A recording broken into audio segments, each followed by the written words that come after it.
Здравейте! Добре дошли в моят канал. Аз съм Яна и днес е ред на едно от тези видеа, в които тествам фондиотени. Днес по-скоро не фондиотен, а серум ще бъде това, което ще тестваме. Той вие сте видели вече от заглавието, за да кликнете на това видео, но да, ето го на Maybelline Super Stay. За това серум, че съм чувала толкова добри отзиви, май нищо лошо не съм чувала. В TikTok постоянно са ми изкачали видеа в това колко е невероятен, вълшебен този серум, колко лекичко стои на кожата, как я заглажда, колко е безупречно, страхотен, уникален, невероятен, в същото време не е чак толкова скъп. Да видим за какво е тази хвалба чак толкова. Всъщност аз вече имам мнение, защото съм с него в момента, но да се върнем от началото на видеото и да видим какво е мнението ми за него. Сега, как тествам аз фондиотени, да припомням? Винаги изразявам първоначалното си мнение, което понякога е вярно, понякога е грешно, да видим как стои първоначално върху лицето ми. След това се включвам на третия час, когато фондиотена малко или много ще е слегнал. Понякога на третия час променя мнението си я към лошо, я към хубаво, защото може да почне да се насъбира някъде в някои фини линии, може пък да се разтопи от топлината на лицето и да легне много добре и да се приглади, да не стои чак толкова сухо и свръхнало матово. Зависи. Третия час ми е важен на мен. И последно финално мнение казвам на 8-я час. Защо на 8 час? Един работен ден, нормален, стандартен е 8 часа, затова така съм преценила сутрин, като си го сложите, да кажем, в края на работния ден, да видим ще бъдете ли доволни, ще издържи ли, как ще изглежда лицето ви след края на работния ден. Така, да се захващаме. Да разгледаме първо опаковката малко по-отблизо. Ето, нали, в стъклено шишенце, както виждате, моето е цвят 03. Имаме си и такава пипетка. Много харесвам фондиотени, които се изли с помпичка с пипетка, може би ми е малко по-удобно.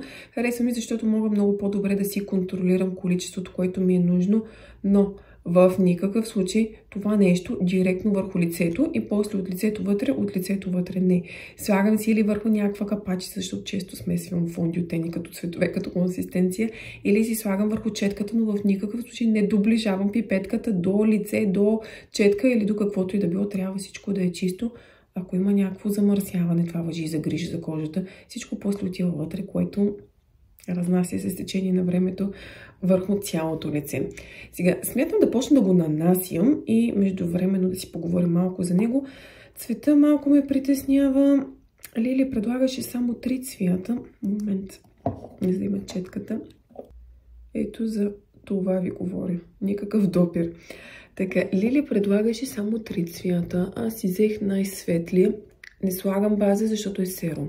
Не смятам, че има нужда и от база и от серум излишно да се натрупват продукти директно върху лицето. Нямам крем, нямам нищо. Така, за цветовете. В Лили имаше 03, който е моят най-светлия.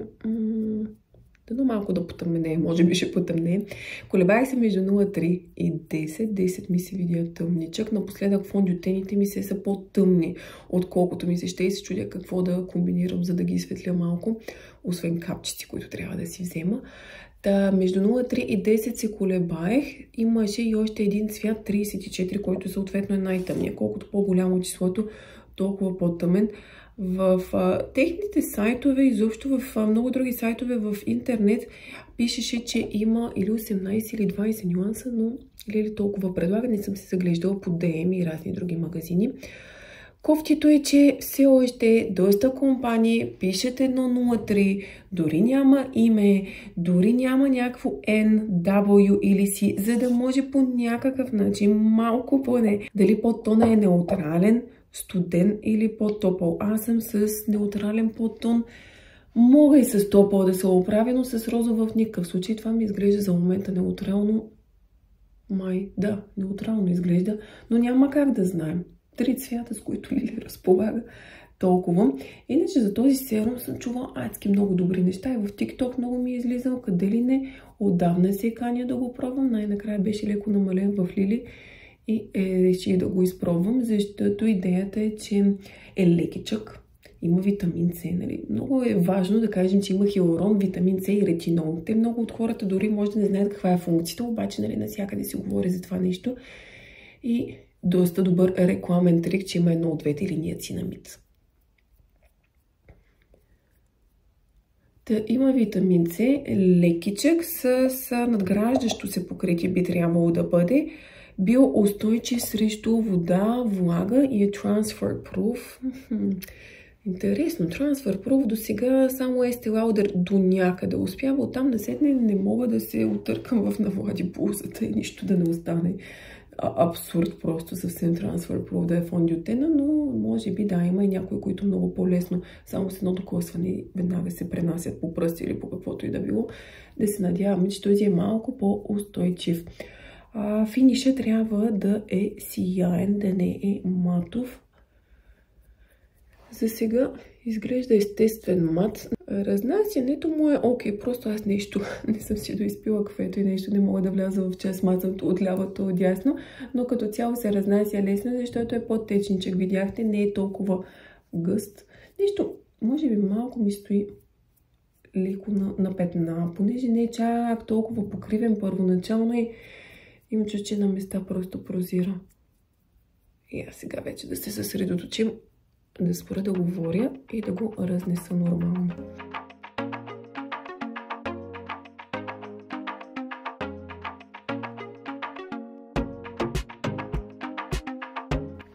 Вижте за какво говоря, нещо не попива добре.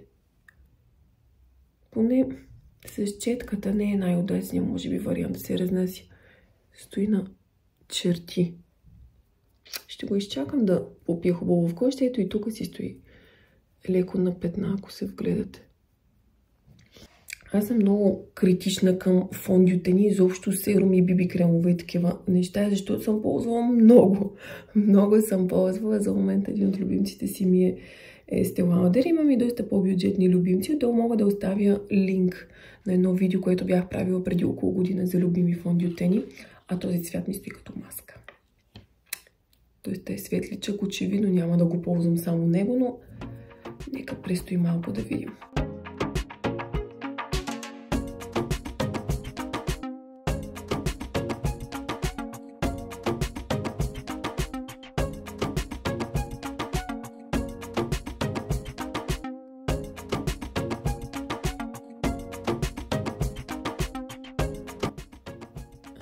Май съм готова в общи линии. Много е светъл. Много е светъл. Ужас. Добре, поне ще имам нещо много светло, с което да си комбинирам по-тъмните фондиотени. Така или иначе имам нужда да смесвам нещо с по-светъл цвят.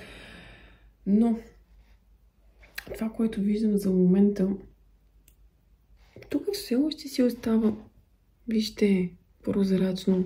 Не ми харесва. Може би е по-добре да се нанася с гъбка, но опитвам сега всичките фондиотени, серуми, каквото и да е, всичко си го нанасям с тази четка и се опитвам да го така да го правя, да не го размазвам, за да може хубаво да влезне в кожата, но нещо стои отгоре. Така, ще слагам аз коректор, ще си довърша изцяло грима. Смятам да не слагам пудра върху него, все пак е серум и трябва да изглежда със сияен финиш, който за момента отсъства значително. Повече ми е като естествен мат. Възлагах много големи надежди. Толкова реклама, страхотен, уникален, много лекичък, бюджетен вариант. Бюджетен, 20 няколко лева. Нали? Има и по-бюджетни неща, но очаквах нещо много, че ще намеря нещо, което да използвам в ежедневието си. Хем да е лекичко, хем кожата да изглежда така хубаво заравнена. За момента не съм изобщо уау. Може би имах просто големи очаквания. То не се оказа нищо специално, но да видим. Да си довърша грима, да сложа малко бронзант, нещо някак си да не изглеждам като призрак и се връщам. Ето ми, готова съм вече и май сега нещата изглеждат доста по-добре, особено като съм си сложила малко бронзант, че не изглеждам така толкова призрачна, но имам чувството, че и самото серум, че съм в фондиотен, да, серум по-скоро, като престоя върху кожата, малко потъмня и оксидира. Не изглеждам чак толкова бяла като призрак и то не е само заради бронзанта, защото аз бронзант съм си слагала само тук, надолу не съм затоплила, защото не искам да слагам много неща върху серума, за да повлиявам по някакъв начин на финиша му или на трайността му, така че нито пудра, нито нищо друго съм слагала. Единственото кофти е, че след това оксидиране и леко потъмняване май повече ми бие на розовичък по-тъм, който аз изобщо не харесвам върху себе си. Значи с топъл мога да се справя, но с розов не толкова. Добре, че не е чак толкова тъмен, че да личи чак толкова розовия подтон. Студения съответно подтон, но хубавата новина е, че като се вгледам, сега тук на носа си имам своите претенции. На носа на мен там усещам дали ми харесва фондютена, защото на другата част от лицето ми успява да легне, да прилепне хубаво за лицето, да се разнесе хубаво. Обаче на носа понякога ми стои като на петна и не иска се едно да влезне вътре в кожата. Тук се усеща на места, че стои лекичко като на малки петънца. Сега, ако се вгледам, може би, ако стоите срещу мен, няма да го видите. Аз като си се вглеждам и в момента работата ми е да оценя фондютена, го виждам. Не всички фондютени стоят така на петънца. Повярвайте ми, доста се мъчих, доста наслагвах и разнасях, но все пак доста по-добре от преди. Финиша за мен си остава някакъв по-скоро неутрален, натурален финиш. Не ми е в никакъв случай сияен вид, не е и матово. Съвсем естествен, нормален финиш е. Но да, доста по-добре е като покритие, доста по-добре прилегна, сля се с кожата, може би от самата температура на лицето, поразмекна се върху лицето ми, така да го кажем. Добре, не съм уау. Сега, защо съм толкова критична към него? Не го сравнявам с Estee Lauder, сравнявам го, да кажем, ето с този на Maybelline Affinitone. Също ефтиничък фондютен, по-ефтин е дори от него, лекичък, обаче някакси по-равно стои върху лицето. За момента от този на Affinitone съм по-доволна, отколкото това е серумче на Maybelline. Затова намирам някакви кусури, защото това е 20 и нещо лева, а това е към 15-16 лева. И то 20 и нещо лева, това е намалено. За това е така. Добре, оставям го да постои още малко. Ще се видим след 3 часа, да видим тогава какво ще ми е мнението.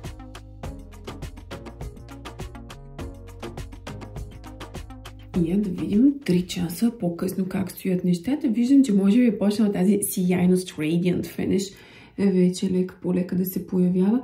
Все още не мога да го нарека, че кожата ми е лъснала и е мазна. Не е в този негативен смисъл. Почнало е да става малко по-блестящо и сияйно, но все така не мога да съм уау и да го харесам. Иначе не се е насъбрал. Само ей тук много лекичко в тази ми бърчица, ама много лекичко. Там насетне стои. Не е изчезнал, слава богу, на третия част, но кожата ми не е такава, че да кажа, супер страхотна. Как да ви кажа, моите критерии за фондютен са едва ли не, ако някой ме види и каже, Яна са страхотен фондютен си, моля те, кажи ми кой е. За мен това е фондютен или серум или каквото и да било, което е наистина добро и си струва парите. За момента това изглежда добре. Фондютен като фондютен, никой няма да каже, страхотно е, нормално. Не изглежда лошо, но не е нещо, за което да ми направят комплимент, а примерно за Affinitone биха ми направили и са ми правили комплимент.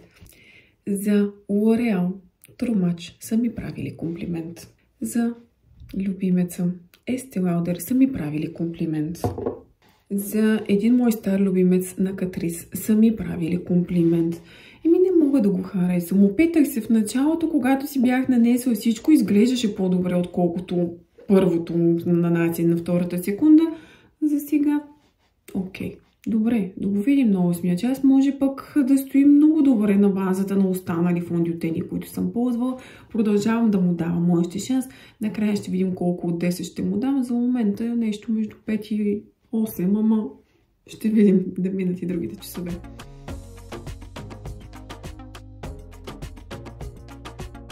Ами 8 часа минаха. На пръв поглед това, което виждам, не е лошо, не е някаква трагедия. На 8 час съм имала трагедии с разни фондютени. Положението е изглеждало много кофти. Сега не мога да кажа, че от 3-я час до 8-я час нещата много са се влошили. Не е зле, просто да, сияйния вид се е появил. Я само да видим. Това съм го правила няколко пъти с други фондютени. Ако сложа малко пудричка,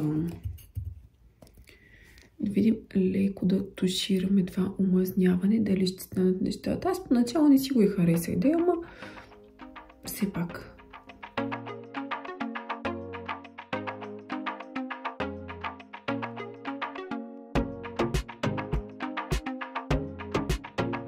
Така, сега като сложих пудра, нещата изглеждат по-добре.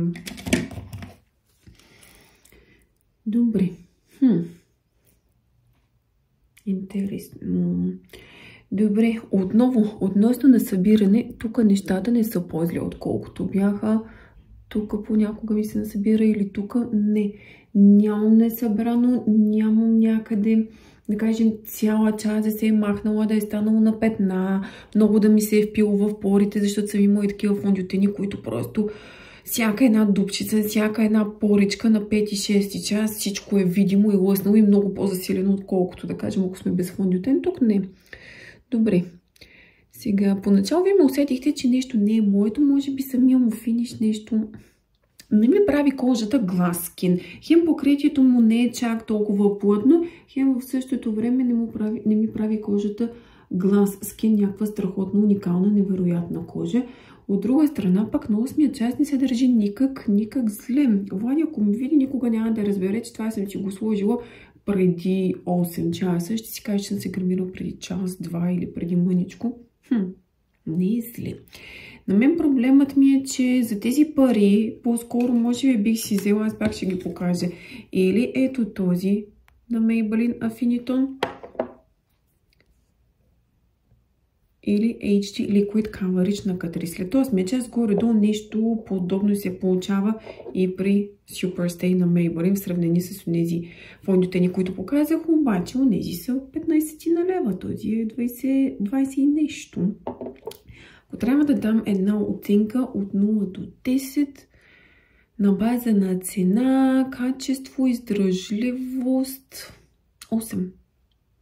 Не бих дала 9, защото кожата не изглежда перфектна. Не изглежда кожата такава, за която можем да си мечтаем и някой може да ви похвали.